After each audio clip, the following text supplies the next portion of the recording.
part and parcel of football. Sometimes that happens, and then you're hoping the person that comes on can apply himself the same way. But then they're all different. Patrick's not the same type of player that Keanu is, and doesn't offer the same control and stability. Doesn't have the same amount of experience that Keanu now has. Is not as comfortable on the ball as Keanu is. So it does change, but that's what happens. Just overall in the game, more frustration for you, more disappointments. You feel like you're in a bit of a rut now, and it's hard to kind of work your way out of it. Yeah, I think I thought we contained them very well in the first half. I thought we frustrated them in the first half. Didn't make it easy for them to break us down. I felt if there were half chances in the first half, I thought we probably had the better ones. But obviously my assessment in that first half was that we needed to be offering a lot more in attack. Hence the fact that I made that change at half time.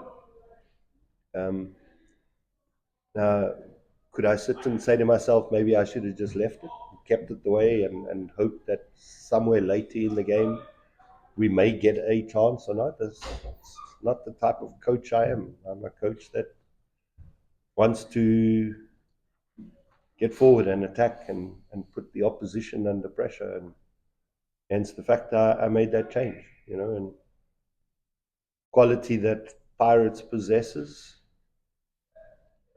First goal, I felt should have been a free kick, because Petrus was definitely pulled. And from there, ball in behind, quality they have, goal, 1-0 down. And then I look to make changes to be more offensive. I want to bring on Heaven and Kutumela, and as I'm bringing them on, bang, 2-0 down. Another mistake. And that's the quality that Pirates have. The mistakes they're going to capitalize on. Especially with the speed that they have and the quality that they have up front. And then the game became difficult from there. Luli. Coach, how do you prepare for a team that has constant wins or consecutive wins and you haven't won a game? And how much is emotions from the players? You haven't won a game. This is 2024. Mm-hmm.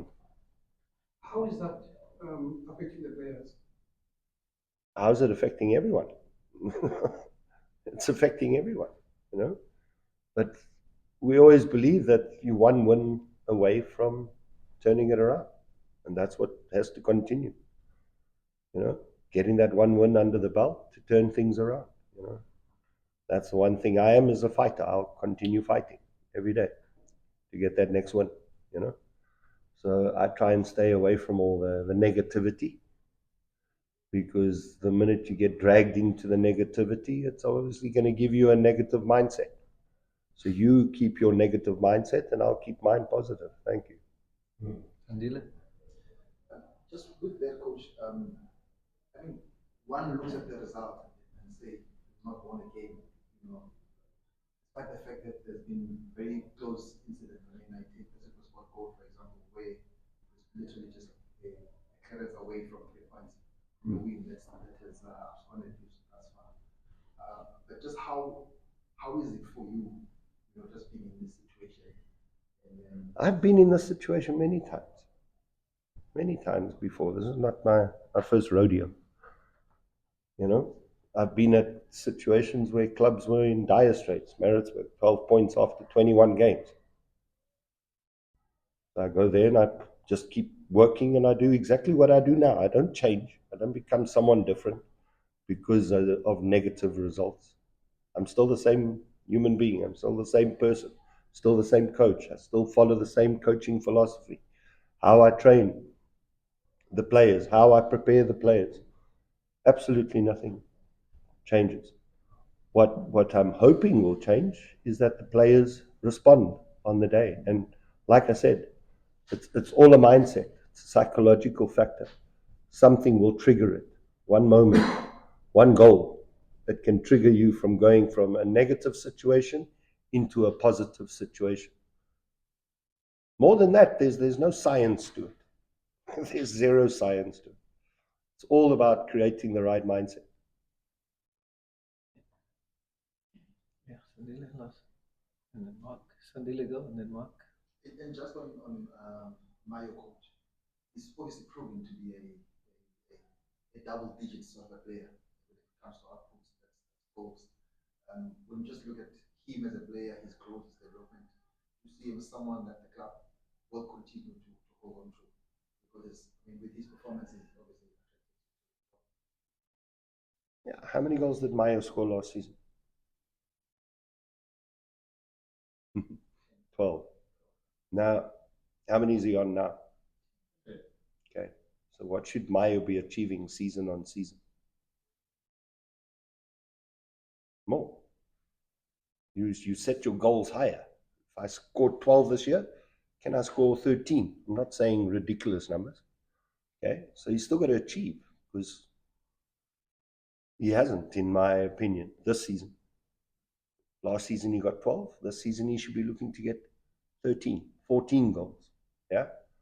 And that way, me as a player, I grow.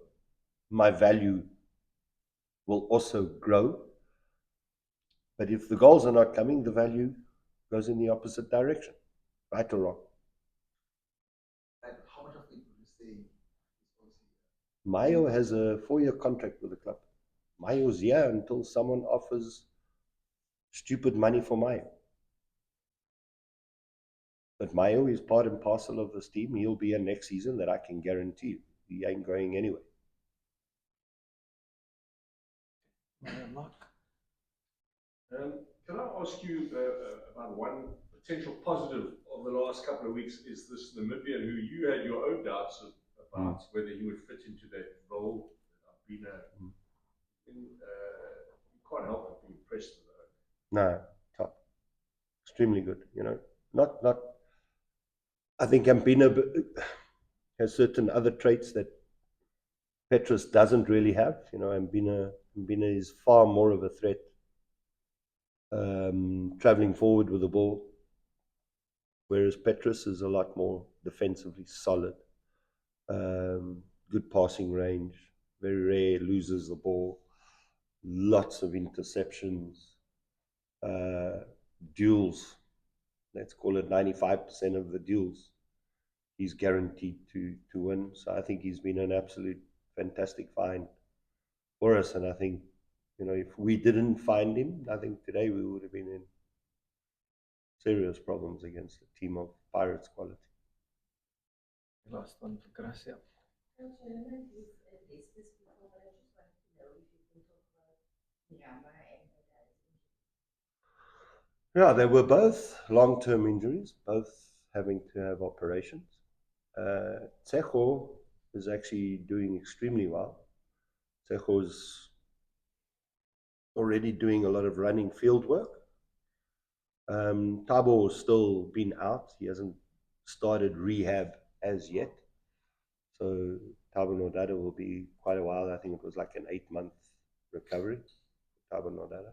And both ACLs.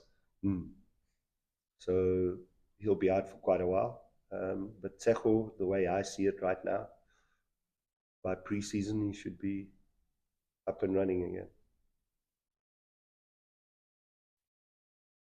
Coach, will there be working results given unfortunately 2024?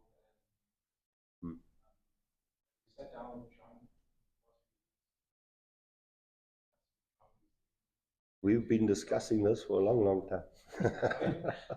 We've been discussing that for a long, long time. It wasn't just this last week or the week before. We've had this discussion a long, long time. Listen, I need to worry about the controllables. That I cannot control. Right now I'm in charge. I carry on being in charge. It's the unfortunate reality of being a coach. When the results are not coming, the blame comes on you. Blames never fall to the players, falls on the coach. So fine. You know, I can't worry about the guillotine coming, because somewhere along the line it will come. I leave you to worry about it. Okay, Sandile, last one.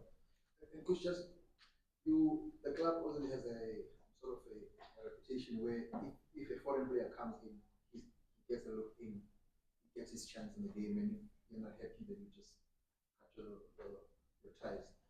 Just your assessment on Pascal so far this season. Joe, yeah, I think Joe has struggled in terms of his performances. I don't think he has given us what we had hoped he would give. But Joe was brought in as a second choice to Mayo. That's just to show you how important Mayo is still to us. And unfortunately for him, he's struggled to really get the momentum, get the confidence. And confidence comes from what? Goals as a striker, scoring goals. I score a goal, my confidence grows. I'm not scoring goals, my confidence doesn't grow. You understand? And that's just the harsh reality. And it's not like I am blessed with loads of strikers. So he's had opportunities. I've given Luke opportunities. I've given Jody again today. We brought another youngster in because we just felt, okay, there's too much responsibility falling on Mayo's shoulders. And there has been games where Mayo has struggled himself. You know, so there's always been the hope that one of those would come in and take the mantle. But as yet, it's been a struggle for all of them. Okay, thanks, guys.